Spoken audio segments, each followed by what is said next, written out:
Alhamdulillah, wassalatu wassalam ala rasulillah, wa alihi wa sahbihi wa man walah. Monsieur le président de la Banque africaine de développement, monsieur l'ambassadeur, messieurs les ministres, mesdames et messieurs les ambassadeurs, mesdames et messieurs.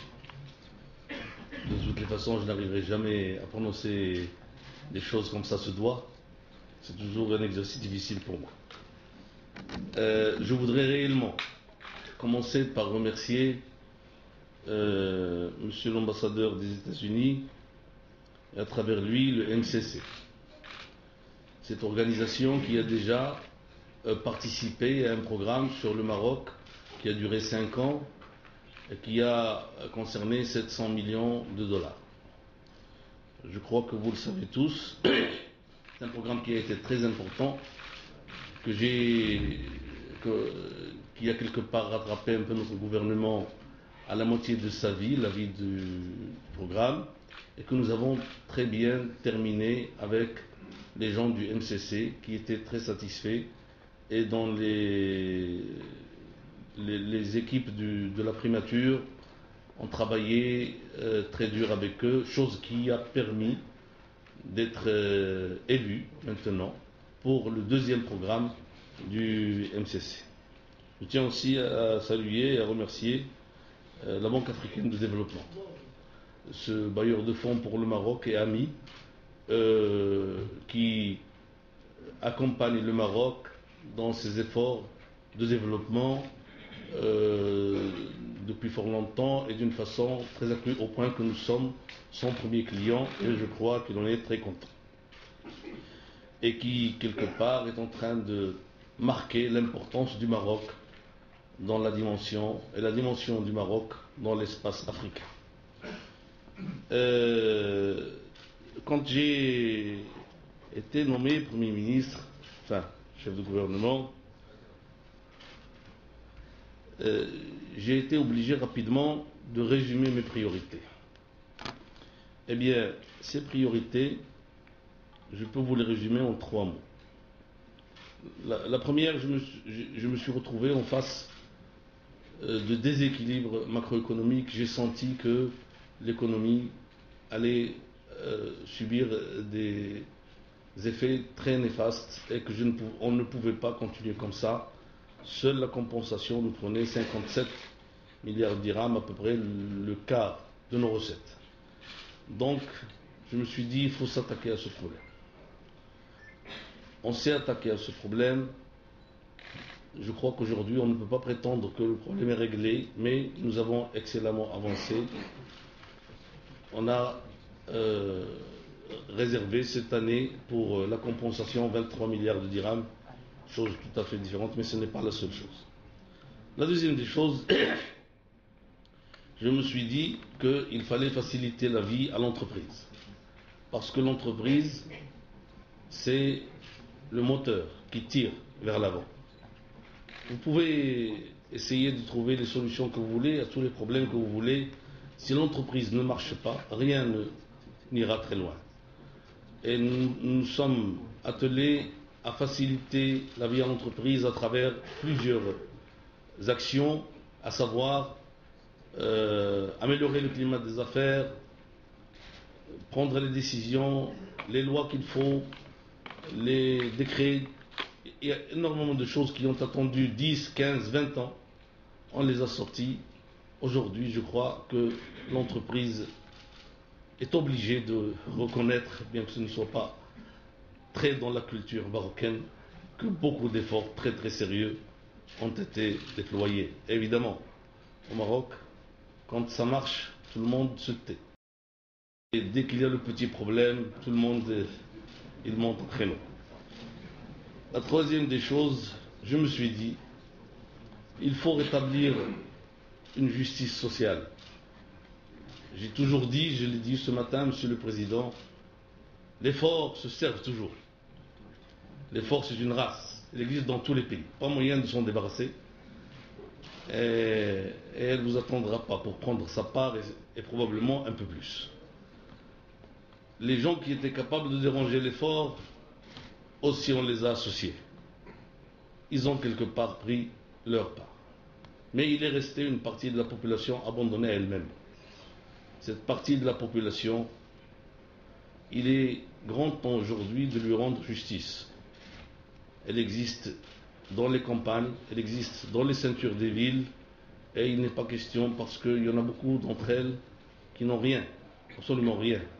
C'est pour cela que tout à l'heure, en entendant M. le Président parler de le bien-être des citoyens, j'ai voulu lui dire, vous avez raison, mais tous les citoyens. Évidemment, je ne suis de toutes les façons pas un communiste. Je ne voudrais pas, je n'ai aucune envie de mettre tout le monde sur le même pied d'égalité. Il faut que les gens travaillent. Il y aura toujours des différences. Mais ce n'est pas normal qu'il y ait trop de différences et qu'on aille de gens qui vivent presque dans la préhistoire à des gens qui vivent dans le rêve. Tout cela nous a poussé au gouvernement à être francs avec nous-mêmes, à nous poser les problèmes réels qu'il y a,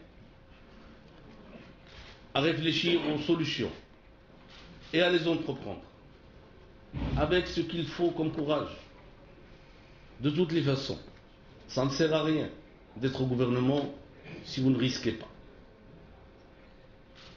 Si vous ne risquez pas, ça ne sert à rien dans la vie tout entière, n'est-ce pas, dans un gouvernement. Et c'est pour cela que quand le deuxième compact, on était à ce moment-là éligible, on nous a demandé de faire une étude pour savoir qu'est-ce qui ne va pas dans ce pays. Eh bien voilà, on n'a pas honte de dire que, grâce à Dieu, beaucoup de choses marchent très bien. Mais il y a encore des choses qui ne marchent pas. Nous avons envie,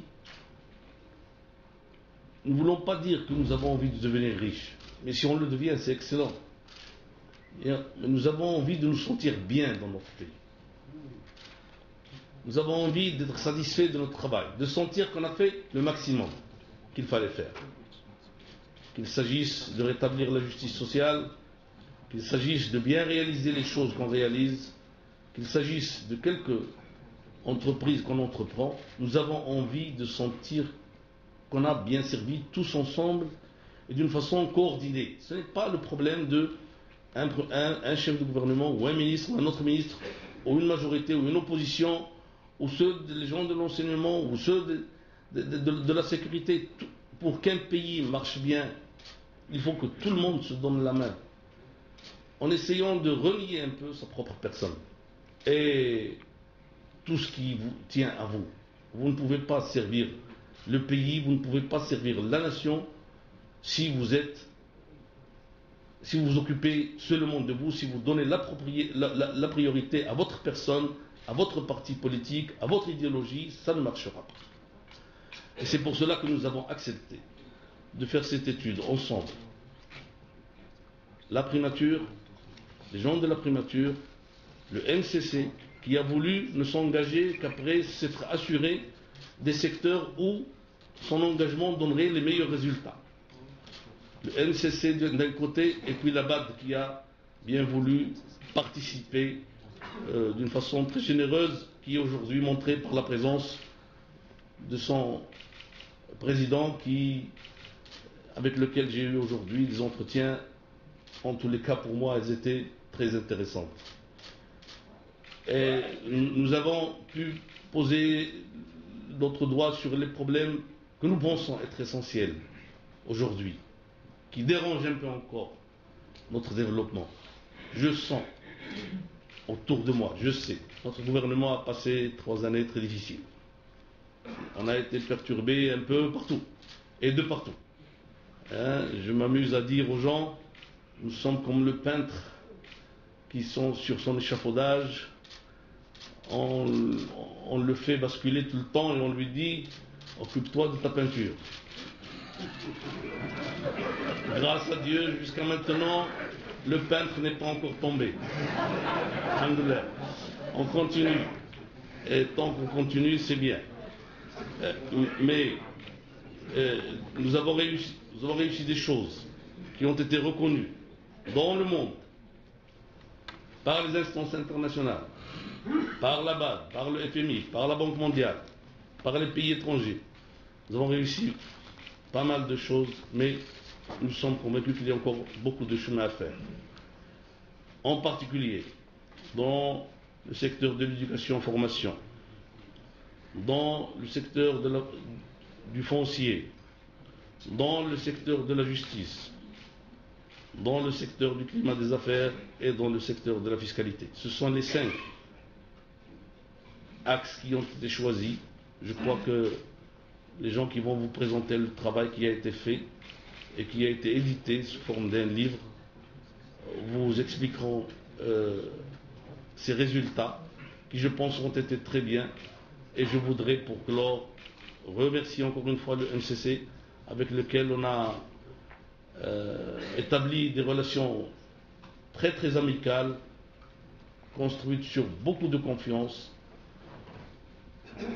Et bien sûr, à travers eux, les États-Unis, c'est normal, c'est eux les contribuants, et aussi la BAD qui continue à nous accompagner.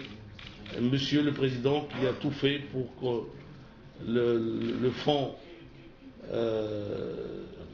Afrique 50, qui est un fonds très important pour le développement en Afrique, soit au Maroc. Il a choisi le Maroc pour s'établir. Il est aujourd'hui dans le Casa Finance City. Ce sont des choses très positives pour notre pays. J'espère que demain sera meilleur qu'aujourd'hui. Merci.